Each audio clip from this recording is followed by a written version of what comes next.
Now. On 105.9 FM and streaming worldwide on the WMAL app. O'Connor and Company. It's 6:06. It's O'Connor and Company, and we're kicking a little behind here this Monday morning because sometimes Monday mornings need their behind kicked, and this is one of them. Coming up at 6:35, Derrick Anderson, who happens to be running for Congress in Virginia's 7th District, he'll join us and ask for your vote. 7:05, Joe DeGenova will join us, talk about the crumbling trial against Donald Trump in Manhattan. 8:05, Richard Goldberg, Foundation for Defense of Democracies, on the latest in Iran. And then at 8:35, Dr. Jay Richards over at Heritage. He's got a new book, Fight the Good Fight, How an Alliance of Faith and Reason Can Win the Culture War. It's Larry O'Connor alongside Julie Gunlock. Good morning, Julie. All right, so Joe Biden gave two speeches this week, this weekend, I should say. One to the graduates of Morehouse in the suburbs of Atlanta. This is a historically black college and university that was funded fully with ongoing support and scholarships, federal funding by Donald Trump. He's the president who actually secured that funding ad infinitum. Not Joe Biden, not any Democrat, not Barack Obama, not any of those people. No, it was Donald Trump that did that. That didn't come up during this speech, though. Instead, he decided to use that speech to divide people along racial lines because that's what Joe Biden's always done. And in this case, he did it with a big fat lie that has been debunked for 3 years now, but he keeps repeating it. Today in Georgia, they won't allow water to be available to you while you wait in line to vote in an election. What in the hell's that all about? I'm serious. I'm serious. Think about it. By the way, you heard that smattering of applause. Both Julie and I sort of have watched much of this speech. That was about all you heard from this crowd. Maybe it was a small crowd. It doesn't sound like it was a small crowd because of the amplification and everything in the room. It was a tepid response from these graduates of Morehouse. Yeah, and there are reports that some of the students actually turned their back on him. They definitely did, with a Palestinian flag. Right. Yeah. So I was saying they earlier turned their back to for you, all the wrong reasons. Yeah, exactly. I'm not sure we agree with them. I'm not sure that they turned their back because Joe Biden's a racist, but it was interesting that it wasn't sort of this crowd of adoring students who were loving what they were hearing. No, not at all. Very weak applause, in my opinion. And that statement there, it's you know what? I want to play it again. We're gonna break it down a little bit here as you hear it. Today in Georgia, they won't allow water to be available to you while you wait in line to vote in an election. So that's just a lie. The law that was passed does not keep people from bringing you water while you wait in line. By the way, they won't allow water to be available to you. So he's specifically making it about these black students at this school. As if they can pass out water to only white people. White people get water, but not the black people. This has been debunked over and over again. It's just a flat-out lie. Also, it's like you're not allowed to get in within 150 feet of a polling station. That is standard, right? If you're politicking.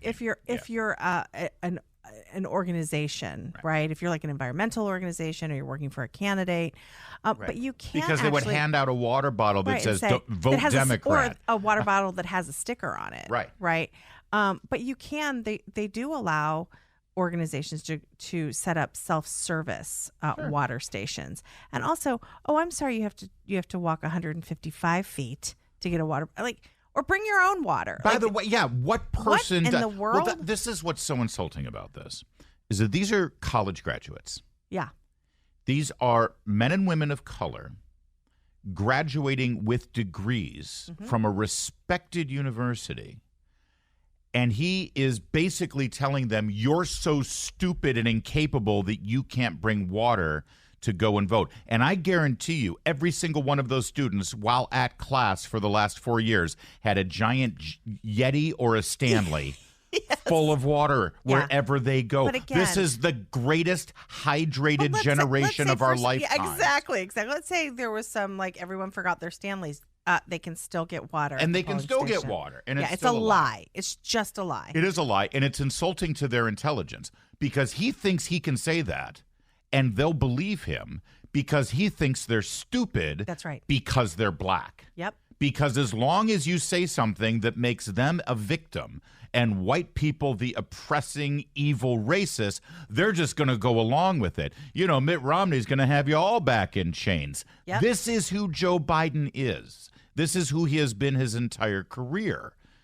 I assure you the way he treated Clarence Thomas in 1992 is exclusive to Clarence Thomas because he had the audacity to be an uppity black man who dared to be a conservative on the Supreme Court. This is who Joe Biden is. Don't believe me?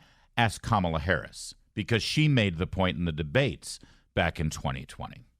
So that's just the beginning. Right. But it is such an insult to their intelligence. And you've got to think that even if there are people, you know, these righteous young black college graduates who have learned a leftist, liberal, Marxist education their entire lives, even they must have been sitting there saying, I know that's a lie.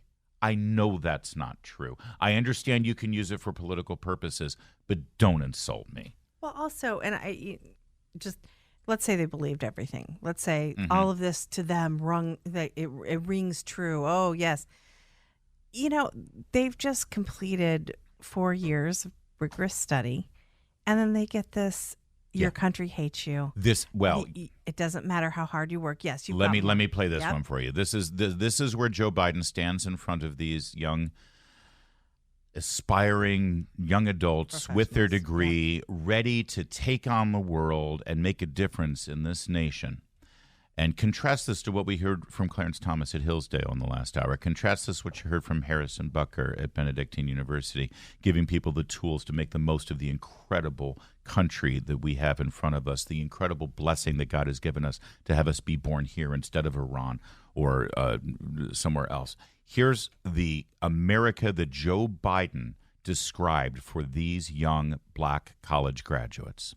It's natural to wonder if democracy you hear about actually works for you. What is democracy?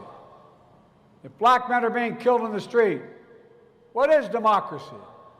The trail of broken promises still leave black communities behind. What is democracy? You have to be 10 times better than anyone else to get a fair shot. And most of all, what does it mean, as we've heard before, to be a black man who loves his country, even if it doesn't love him back in equal measure? Yeah, but did you hear it? It's like 10 people applauding. And there was a delay, and then someone's like, okay, we got to clap. Yeah, it was the White House advance team. Yeah, wow.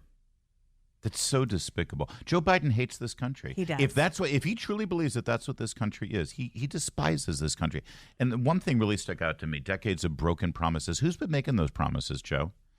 Maybe the governor of Atlanta, because last I checked, where Morehouse College is, the local government there that calls the shots and makes all the decisions about police and funding and education and schools and upkeep of streets and the cleanliness of neighborhoods that are predominantly black. It's all Democrats, top to bottom.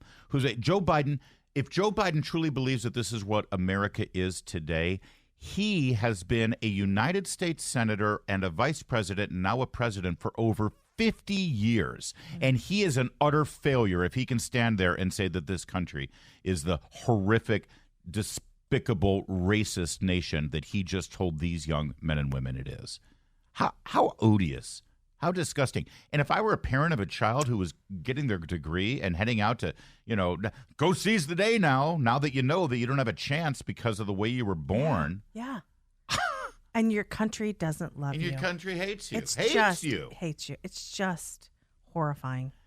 There's more. There's a little bit more from his Morehouse speech. And then he gave a second speech. He then went to Detroit and talked to the NAACP because it's how every campaign has a different theme for the week. The theme here is that the country is racist and we're going to divide people based on the color of their skin. That's what Joe Biden is doing. This is his plan to get the black vote, I guess, because he's been losing it according to the polls. So now, I guess the only way to get him to vote for me is to tell him how much this country hates them. What a guy. What a unifier. Decency is back in the White House. We'll bring in more of his weekend of hate and division in just a moment. First, though, it's 6:15. WMAL, making sense of the headlines because common sense isn't so common. Download the WMAL app to stream us for free. Hey, want to hear more of Joe Biden's lies from yesterday, Julie? I suppose I have to. Lies dividing this country over along racial lines. You know how what's the other big lie that we hear from them these days? Book bans. Yes. There are book bans. Yes. And the culture wars, conservatives are demanding book bans. So when you hear that lie about the book bans, what do you immediately think of? Like, what's the content of the books that are... Porn. Right. Yeah. It's porn in the hands of children. Mostly, by the way, let's be clear, gay porn.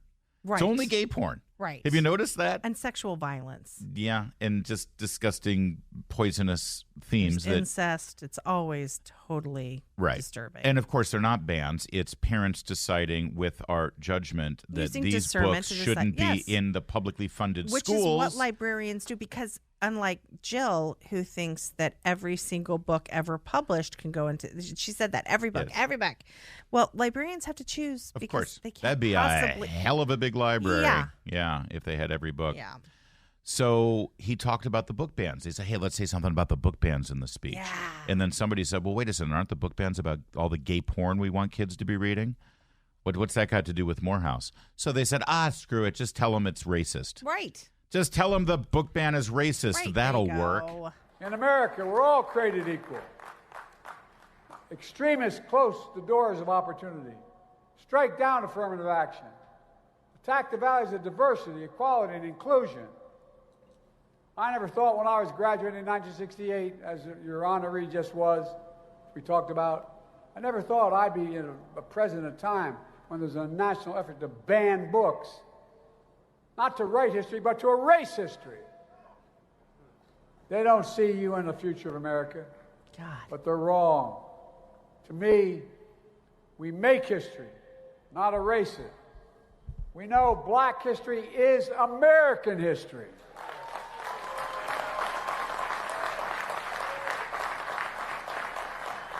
Many of you graduates don't know me, but check my record. You know what I'm saying. I mean from my gut. We know black men are going to help us lead us to the future. Black men from this class in this university.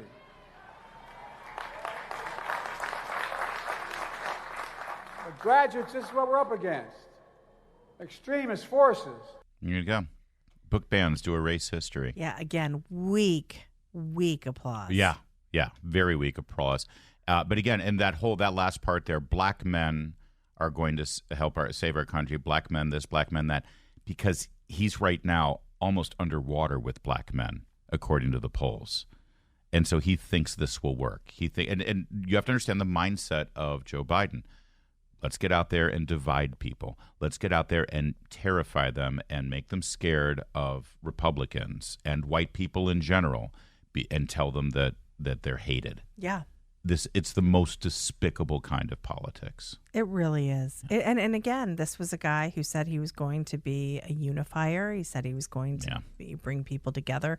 He said Charlottesville, inspired him to get beyond these. Right. And of course, that was a lie too. Everything's a lie. Everything's a lie. So then he went to Detroit, NAACP.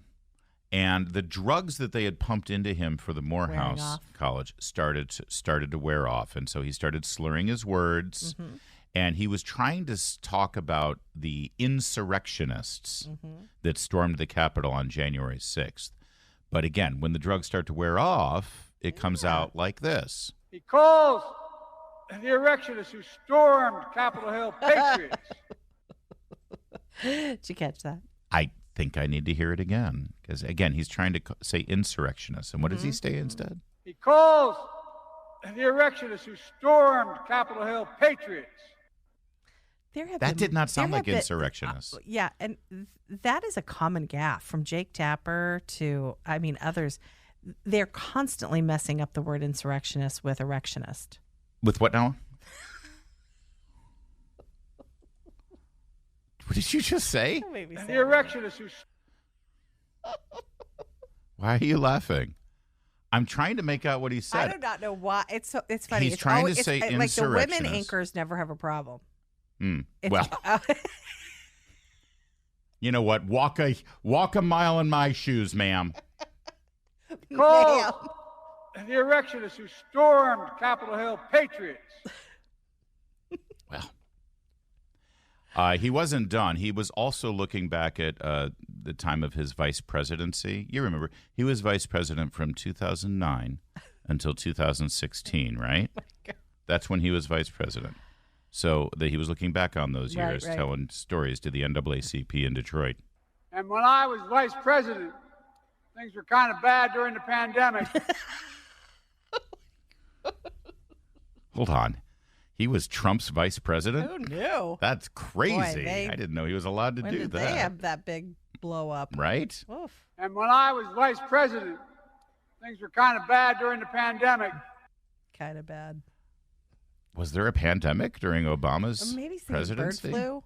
There was. Yes, but it wasn't that. But it wasn't bad. But nobody remembers. I don't think it was a pandemic, technically. And when I was vice president, things were kind of bad during the pandemic. See what I mean? The drugs wore off. Yeah. They decided, he's only good for 24 hours. Which do you want? Yeah. Morehouse or the NAACP Time for some in drug Detroit? Tests. Yeah, I'll probably be watching more on the NAACP. All right then. And then when the drugs wore off, you get calls. The erectionists who... That is one of the side effects of the drugs, by the way. Sometimes it lasts 4 hours. Oh, dear. The erectionists who... It's 6:24. Now. On 105.9 FM and streaming worldwide on the WMAL app. O'Connor and Company. 6:37, O'Connor and Company. And yes, this gets us in the mood for the Blue Angels in Annapolis this weekend at commencement week. Thanks for tuning in here. Good to talk with you. It's Larry O'Connor alongside Julie Gunlock. Julie, look who's coming up in the show today. Did you see this? 7:05, this guy named Joe DeGeneva. You ever heard of him? The best. He's good. Best. He will give us analysis of what's going on in New York last week, as well as the Michael Cohen testimony commencing today. I'm ready. 8:05, Richard Goldberg at Foundation for Defense of Democracies will get his insights into the helicopter crash and a huge portion of Iran's leadership down in flames. 8:35, Dr. Jay Richards, Heritage Foundation. He's got a brand new book about how we can win the culture war. That's all coming up. But right now, we've got Derrick Anderson. He's a candidate for the Republican nomination for Congress in the 7th District of Virginia, another open seat with so many open seats here in this area. And Derrick would like your vote. Mr. Anderson, thanks for joining us, sir. Good morning, Larry. How are you guys doing? Well, thank you. I'd love to pick your brain a little bit here before we get into the campaign, because part of what you're bringing to the table here is you're a former Green Beret, combat veteran, and a lot of your campaign materials focus on national security and the Biden administration's failures in that regard. I know that you have trained with the IDF, and when you see this story about this helicopter crash and how it has affected the leadership, the president and the foreign minister and such at Iran, my immediate thought was, that was Mossad. That was, that's Israel doing what Israel needs to do. Can you confirm or deny that, Mr. Anderson? I cannot confirm nor deny that. But I can tell you, though, it's going to be very interesting because, with Iran backing a lot of these militias throughout the Middle East, it's going to be interesting to see how much of this kind of causes or helps, or it depends on how it works. But the instability in the region, right? Sure. Because we all know that Iran has backed a lot of these people, of these bad actors throughout the Middle East. Some of which, we've seen the Houthis, we've seen some of the other organizations that have attacked our military installations overseas. So it would be a really interesting question of whether or not this causes kind of a scramble amongst all of them, considering that the former president now of Iran was somewhat seen as like a protege to the supreme leader in Iran, the Ayatollah. So it'll be interesting to see how these other organizations react, and more importantly, how this affects maybe even the negotiations that we've seen. The Biden administration has been doing in my opinion, some underhanded activity with the negotiations between Hamas and Israel. But to see if Iran is actually going to push this or, elongate what is going on already in Israel with Hamas and the conflict there in Gaza. Well, the Biden administration has also thrown down with Iran in terms of trying to rejuvenate the nuclear deal that allows them to get that much closer to a nuclear weapon. And I know you've been critical, as I said, of the foreign policy of this president, especially with how the Afghan withdrawal was mishandled.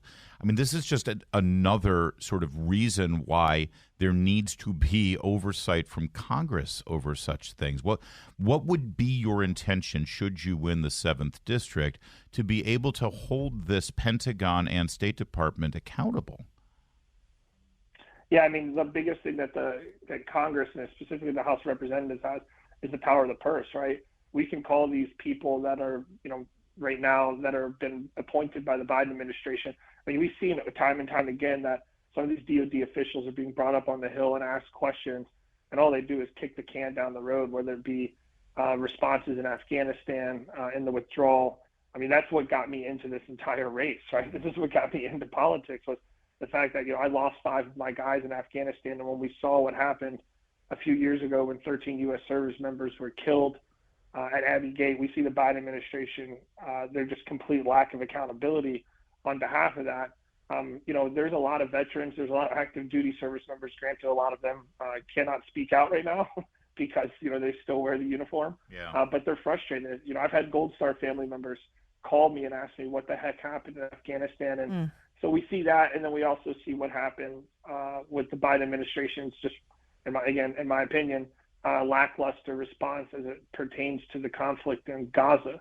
When October 7th happened, it took the Biden administration days, even weeks, to make any response to what happened in Gaza. It's, in my opinion, again, I think it's a pretty easy response when Hamas is coming across the border in Israel and doing some of the despicable things it did to the Israeli people. And we see it over and over again. Remember when Iran fired 300 plus missiles into Israel from Iran, from their home country. The Biden administration kind of sat on the sidelines, not saying much. Thank goodness we did have some allies in the region that were stepping up. But, a lot of these DOD officials are just being silent as it pertains to the Biden administration's, failures after failures and blunders after blunders in the Middle East specifically. Mr. Anderson, obviously these are very important issues to District 7, but the district is massive.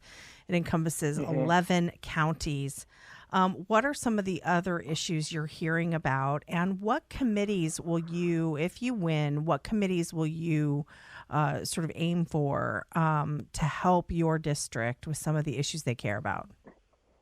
Julie, you steal the words out of my mouth when I'm running around the district. No, she does that to me all the time. No kidding, Larry.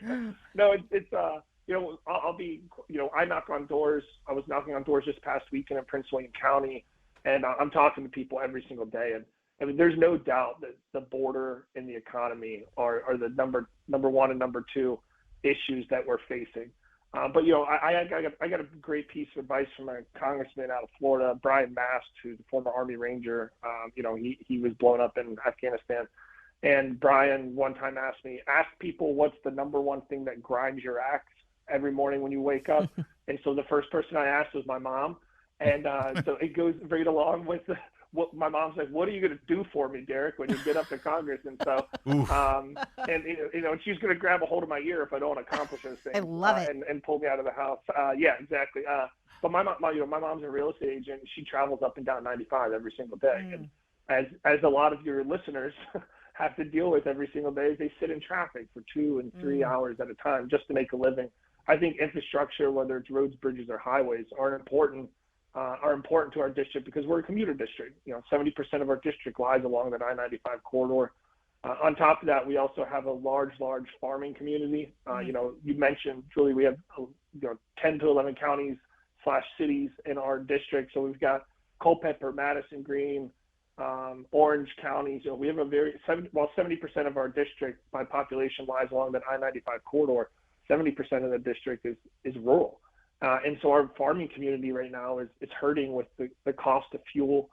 When you go to the grocery store and you look at what it costs for eggs, for chicken, and all the things that you just need to sustain your life, our farming community is being hit with the prices and costs of the fuel and the overregulation. So agriculture is number 2. And number 3, we've got 3 military installations. We've got Dahlgren. We've got Marine Corps Base Quantico. I want to make sure that our veterans first stay in Virginia and that we have the VA care to make sure that it's just not good, but it's great. Because our veterans deserve that. I get my health care from the VA. So the three committees I'd love to get on are, infrastructure related, agriculture, and VA. I think those are what directly impact the people of the 7th Congressional District every single day. All right. The primary is, 3 weeks away now? Is that the countdown? Yeah, we got a TikTok. We got a ticker going. I bet. So, 3 weeks, June 18th. Derrick Anderson, he wants your vote so he can be the Republican candidate in Virginia 7 to replace Ms. Spanberger, Abigail Spanberger, who is choosing to run for governor. So go to derrickanderson.com for more information. Thank you, sir. Always good to talk with you. Good luck. Always a pleasure, guys. Thanks again. 645 WMAL traffic and weather. Connecticut has come up with a great idea. You're going to love this. You know how illegal immigrants or non-citizens who come to this country and they demand a driver's license? You know how we've been convinced that, they're just going to drive anyway. So they'll drive illegally. They won't get insurance. They're going to kill people. So let's just give them remember how that was sold to us? Yeah, that's all we want. They just want to be able to drive safely, and it's better for everyone. They just need jobs, right? So then they got their driver's license. But, of course, because the driver's license can be used to, vote. Right. They put a big stamp on it that says driver only. So if it's not meant to be a legal identification for any purposes other than driving, right? Got it. Driver only. Well, in the state of Connecticut, they're now moving to get rid of the driver only markation. The driver's license that goes to an illegal immigrant in this country or non-citizen in this country will look exactly the same as the driver's license that a U.S. voting citizen gets. Larry, what could possibly go wrong? And by the way, the reason many people are scared that a police officer will profile them and they'll be in danger by showing the driver only driver's license. Police officers are required to detect people who've committed crimes, which you did commit a crime if you came over the border illegally. That's correct. Sorry. Well, there you have it. And now it will be across the board because you're discriminatory if you give an illegal immigrant in this country a driver's license that looks different than a citizen's driver's license. Mm-hmm. And by the way, where do people go to register to vote? Oh, at the DMV now, because the Democrats did that. It's almost like the Democrats have engineered this whole thing to allow people who shouldn't vote to vote. Yeah, it's almost like the way. Republicans were kind of asleep also while they did this. Yeah, next thing you know, we won't let people get water bottles as they're standing in line. 6:53. Making sense of your world. Thank you guys for all that you do. News Talk 105.9 WMAL. I listen to you every day. Making sense of the news.